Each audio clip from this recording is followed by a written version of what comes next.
Did you know that climate change could wipe out half of the world's bee populations by 2050? That is not just a loss of bees, it is a threat to the very food we eat. Hi everyone, welcome back to the channel. Today, we are diving into how climate change is silently threatening bees and why it matters to all of us. By the end of this video, you'll understand the key dangers bees face, and most importantly, what you can do right now to help save these incredible pollinators. First, let's talk about why bees are so vital. Think about your favorite foods: apples, almonds, blueberries, coffee. What do they have in common? They all depend on pollination, and bees are the world's most important pollinators. Roughly 1/3 of the food we eat relies on these tiny creatures. Without them, our grocery store aisles would look drastically different and a lot emptier. They are a cornerstone of our food system and biodiversity. Their work ensures the reproduction of countless plants, which in turn supports entire ecosystems. So, a threat to bees is a direct threat to our food security and the health of our planet. So, how exactly is climate change putting bees in danger? There are three main ways this is happening: rising temperatures, extreme weather, and what scientists call phenological mismatch. Let's start with rising temperatures. Bees, like all insects, have a specific temperature range where they thrive. As global temperatures climb, many bee habitats are becoming too hot for them to survive. This is especially true for bumblebees, which are often fuzzy and better adapted to cooler climates. They can overheat easily. This heat stress forces bee populations to move to higher altitudes or latitudes to find cooler homes. The problem is, suitable habitats are shrinking, and they can't always move fast enough. They get squeezed into smaller and smaller areas, which increases competition for resources and makes them more vulnerable. This isn't a slow migration, it's a desperate race for survival. Next up, extreme weather events. We're talking about more frequent and intense heat waves, droughts, floods, and storms. These aren't just inconvenient for us, they're catastrophic for bees. A severe drought can wipe out the very wildflowers bees depend on for nectar and pollen. Suddenly, their food source is gone. On the other hand, heavy rains and floods can destroy ground nesting sites for many solitary bee species and can physically harm bees, making it impossible for them to forage. Imagine trying to fly through a torrential downpour when you're that small. These extreme events disrupt the delicate balance of their lives and can cause massive die-offs in a very short amount of time. Now for the third, and perhaps most subtle threat: phenological mismatch. That's a fancy term for a simple, but devastating, timing problem. Plants and their pollinators have co-evolved over millions of years to be perfectly in sync. Flowers bloom at a certain time, and bees emerge from hibernation ready to feed on them. Climate change is throwing this timing off. Warmer springs are causing many plants to flower earlier than usual. However, the bees' internal clocks, which are often cued by things like day length, don't always adjust at the same rate.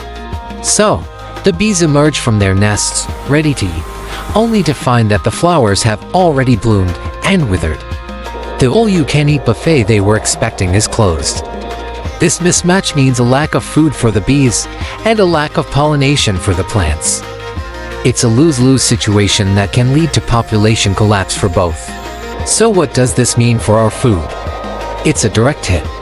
Crops like almonds are 100% dependent on bee pollination. No bees, no almonds. The same goes for many fruits and vegetables. Without enough bees, crop yields will drop significantly.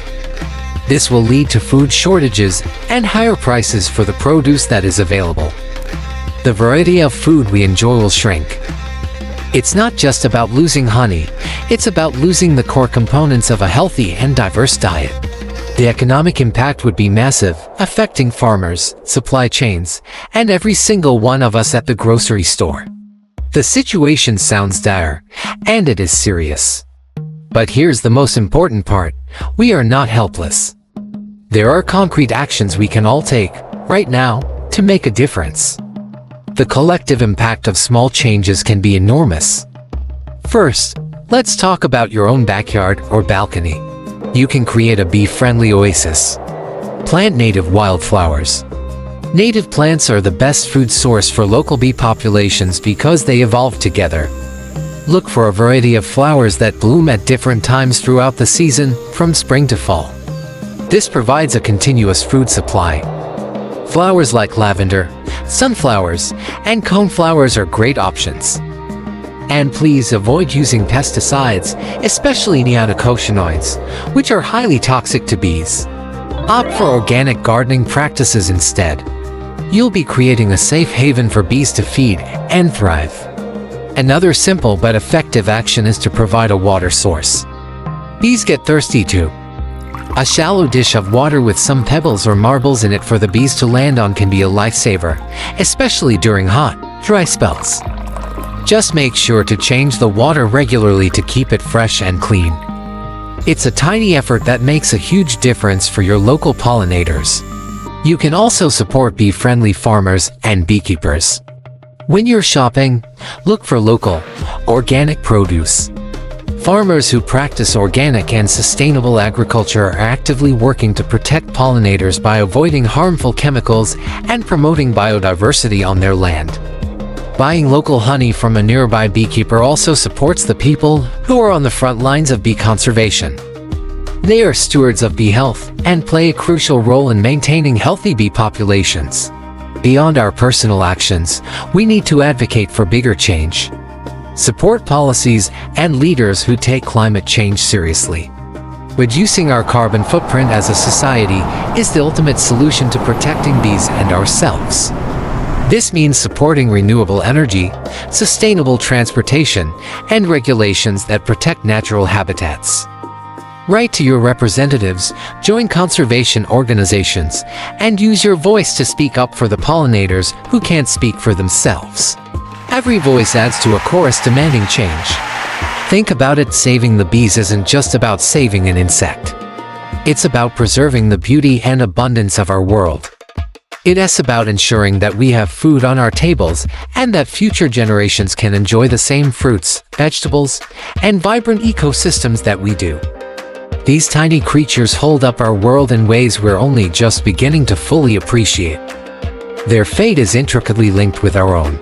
By planting a flower, choosing organic, or speaking out, you become part of the solution. Every action, no matter how small it may seem, contributes to a healthier planet for bees and for us. Thank you so much for watching. I hope this gave you a clearer picture of the challenges bees are facing and inspired you to take action. If you found this video helpful, please give it a thumbs up and share it with someone you think should see it. Don't forget to subscribe and hit that notification bell so you don't miss our next video. What are you doing to help the bees? Let me know in the comments below. Thanks again for tuning in. And I'll see you in the next one.